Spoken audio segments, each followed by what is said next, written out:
જૂનાગઢમાં આજે શિવરાત્રીના મેળાનો ત્રીજો દિવસ છે। આજે પણ મોટી સંખ્યામાં ભાવિકોની ભીડ જોવા મળી રહી છે। ભવનાથની શરણે અનેક ભક્તો મહાશિવરાત્રી પહેલા શીશ ઝુકાવવા માટે પહોંચી રહ્યા છે। શ્રદ્ધાળુઓની સંખ્યા પણ વધી રહી છે। આજે શિવપ્રિય સોમવારના દિવસે શિવ દર્શન માટે ભક્તો ઉમટ્યા છે। વધુ માહિતી મેળવીએ જૂનાગઢથી સંવાદદાતા દીપિકા ખુમાણ મારી સાથે જોડાયા છે। દીપિકા, જૂનાગઢમાં આજે મેળાનો ત્રીજો દિવસ છે, કેવો માહોલ છે ભવનાથ મંદિરે?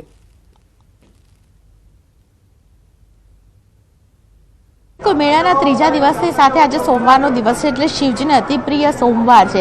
તેને લઈને જ ખાસ કરીને ભવનાથ મેળામાં ભવનાથ મહાદેવ દર્શન માટે મોટી સંખ્યાની અંદર આપ જોઈ રહ્યા છો કે લોકો છે તે જોવા મળી રહ્યા છે। તેમની માટે ખાસ એક વિશેષ પ્રકારે આયોજન કરવામાં આવ્યું છે કે લોકોએ લાઇનમાં જ હાજર રહીને દર્શન કરીને તેઓ આગળ વધી શકે।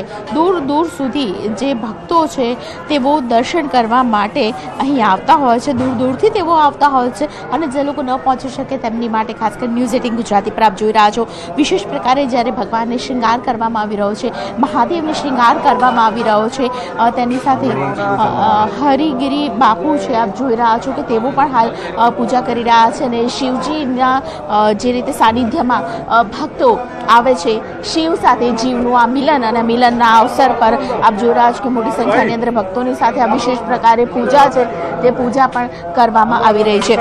ઘણા બધા ફોરેનર્સ પણ આ મેળામાં આવતા હોય છે ને આ વિશેષ પ્રકારે અહીં આપ જોઈ રહ્યા છો કે તેઓ પણ દર્શન માટે અહીં આવી ચૂક્યા છે।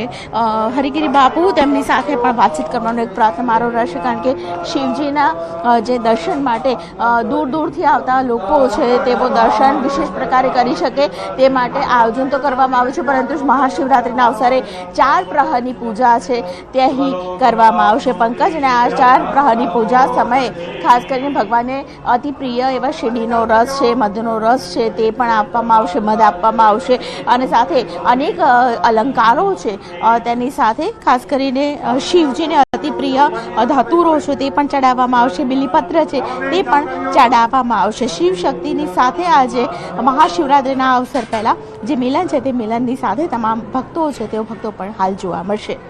જી દીપિકા, ખાસ મૃગી કુંડમાં સ્નાન કરવા માટે પણ જે છેલ્લો દિવસ હોય છે તેમાં મોટી સંખ્યામાં જે સાધુઓ છે, સંતો મહંતો આવતા હોય છે, એ આવવાનું શરૂ થઈ ગયું છે? આજે ત્રીજો દિવસ છે તો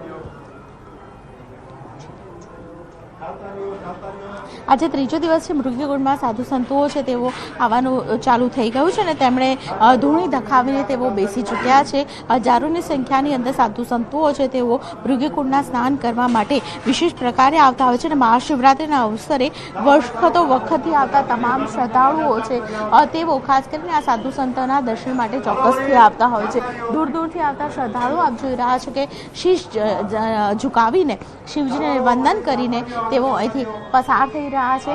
ધીમે ધીમે આવતા જે શ્રદ્ધાળુઓ છે તેમની સાથે પણ એક વાતચીત કરવાનો મારો પ્રયત્ન રહેશે।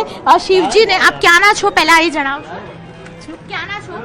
સાવરકુંડલાની। સાવરકુંડલાના। શિવજીને શું અર્પણ કરવા આવ્યા છો? દૂધ, તલ, સોપારી અને દૂધ, તલ, સોપારી। શા માટે ભવનાથના મેળામાં? બસ ભગવાનને આપણે કુંભના મેળામાં તો ન જઈ શકીએ, પણ અહીંયા નાનો કુંભ તો કરી શકાય ને। બિલકુલ, તો મિની જી